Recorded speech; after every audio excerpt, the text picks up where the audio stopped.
Under Kamala Harris and Joe Biden, we've had 10 million people, and they get taxpayer-funded benefits.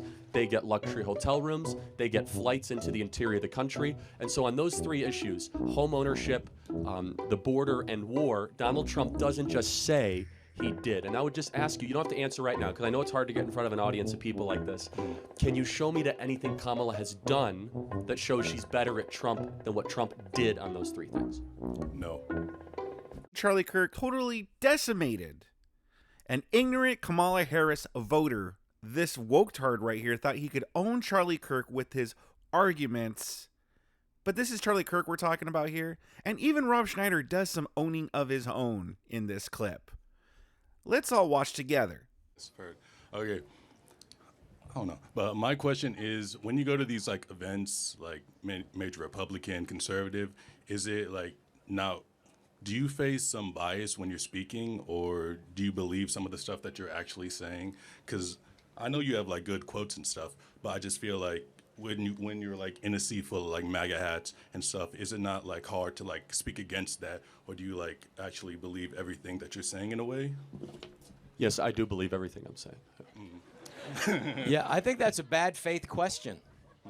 I do, because your assumption is that we are insincere in our beliefs. But we're here, the only benefit that we have here to come here today is to talk to people like yourself, because we love our country. And we really, really want to make sure that there are things that are happening now that we feel are potentially fundamentally disrupting what has been so great about this greatest experiment in human history, which is this unfettered free speech that the woman that you're supporting, Kamala Harris, and her running mate Walls paper. They said that the free speech, they describe it as a privilege. Now, this is either they're constitutionally ignorant or they're knowingly false, because it is a guaranteed First Amendment right for all Americans. It is not a privilege like a driver's license. When you are born in America, you have the right to speak your mind, and it isn't the nice stuff that needs protecting. It's the stuff that everybody disagrees with. It's the stuff that maybe is not nice, but that needs to be protecting too, because if someone's going to decide what free speech that you say and what I say, if it's going to be the government, they're always going to do what's best for the government. So we need to protect all speech, and I'm going to protect your right to free speech. I'm going to protect your right to vote any way that you want from the highest mountain. Always. I will do that. So in the spirit of hearing ideas that we might always hear, tell us why you're supporting Kamala Harris. I just like her character more than I like Trump. I don't like it. No. Guys, give Miles an opportunity to uninterrupted to tell me, because it's fascinating. I didn't know her character was something worth. I like that she's trying to like work for the middle class. That's what I see a lot, and I think that's what she is. So yeah, Miles. So I have a question. Mm-hmm. What has she or Joe Biden done for the middle class in the last 4 years? No, not too sure about that. That's okay. So but I'm like slowly getting there. No, that's like, okay. Election day, I feel like that's okay. We can like work our way up. For sure, no, and it takes a lot of courage to come up to an event like this. Mm-hmm. So let me tell you where we're coming from, and then maybe I can convince you to trade out that hat for a MAGA hat. Just maybe, okay? That's a long shot. We'll see. So Kamala Harris is part of a tradition of career politicians that run very persuasive, sexy political advertisements that are nowhere in alignment with what they've actually done. So let's look at the issues we care about most. I imagine, Miles, you want to be able to own a home. Yeah, at some time. That's like my main goal. I want to like own awesome a home. and good. Honestly, Miles, everybody in this audience should be able to own a home as easily as your parents were. But right now, especially here in Phoenix, it's so out of grasp. When Trump was president, the average mortgage rate in Phoenix, Arizona, mortgage payment was $700 a month. Now it's $2,000 a month here in the city of Phoenix. Said differently, it required $75,000 a year to buy a home in Phoenix when Trump was president.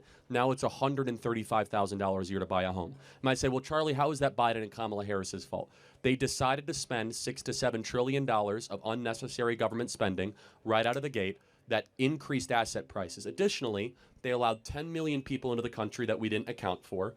That also increases the demand for housing, especially here in this state. So we really care about the ability for you to be able to own the home. And if Kamala Harris is going to do it, she would have done it these last 4 years. Secondly, we care about ending the wars. I bet you're pretty interested in that. War is not, no, maybe? No, yeah. Okay, cool. Let's end the wars. Yeah, so Kamala Harris has demonstrated and surrounded herself with people that are aggressively in favor of the Russian-Ukrainian war, and the same people that designed the failed wars of Iraq, Afghanistan, Syria, and Libya. For example, Liz Cheney, Dick Cheney, Leon Panetta, John Bolton. Donald Trump is the only president of an unbroken chain of 32 years to start no new wars and actually bring peace to the Middle East. We did not have any new wars under Donald Trump. And finally, I mentioned this briefly, the border. I believe that everyone in this audience should be given preference above somebody who illegally comes into our country that was not welcome or invited. When Trump was president, we had the most secure border in history. Under Kamala Harris and Joe Biden, we've had 10 million people, and they get taxpayer-funded benefits. They get luxury hotel rooms. They get flights into the interior of the country. And so on those three issues, home ownership, the border, and war, Donald Trump doesn't just say, he did. And I would just ask you, you don't have to answer right now, because I know it's hard to get in front of an audience of people like this. Can you show me that anything Kamala has done that shows she's better at Trump than what Trump did on those three things? No. That's okay. I appreciate that. Yeah. I want to encourage you to do your research because it is. You know, kudos to this guy for at least being honest and straight up and not just trying to come up with some cockamamie argument just for the sake of winning the argument. He just straight up said, no, I can't think of anything. And so I want to give him kudos for that. Also, too, but it also shows a lot of the ignorance that a lot of Kamala Harris voters have. Like this gentleman right here, all he had was basically she's working hard for the middle class, which, I mean, there is no basis or truth for that. That's just all Democrat propaganda, Democrat marketing that people who don't really know any better are going to fall for, like this gentleman right here. What do you guys think about that? Sign off in the comment section below. Subscribe if you like content like this. Let's continue. It's very tempting to fall for propaganda that you just see on TV.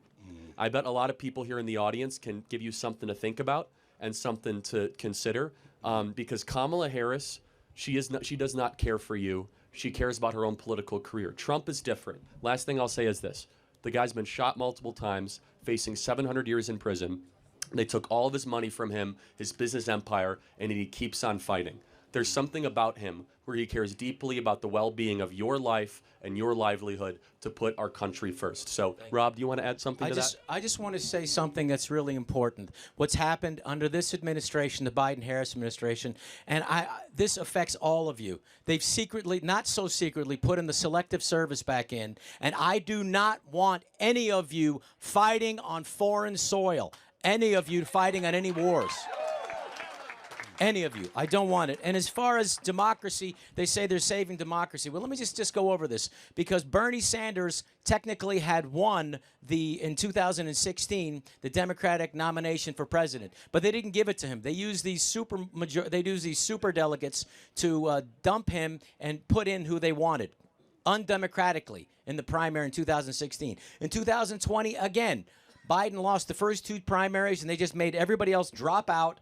And so you had no choice. If you were a Democratic voter in 2020, you had to vote for Biden. The same thing again this year. 14 million people voted for Biden in the Democratic primary, and none of those votes count because they just decided to take him out because they thought they could lose, and they just anointed Kamala Harris with 0 votes. That is not democracy. That is tyranny, and it gives you a little taste of what they intend to do if they remain in power. So I wish you the best. Think about this, and I'm going to give you a hat just in case you want to wear it. And Miles, let me just ask, what we talked about, those three things, did you hear that previously before in a fair setting?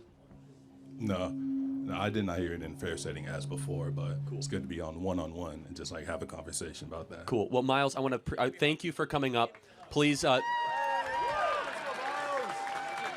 Miles, appreciate talking. Think about what we said, and. Okay, yes. Let's turn Arizona blue, everybody. You see, man, that was not the right. I let you off so mercifully. So. Hey, you know what though? We're gonna do what's best for you. I mean that. We're always gonna look out for every. I was Arizona. trying to find common ground, man. Dang.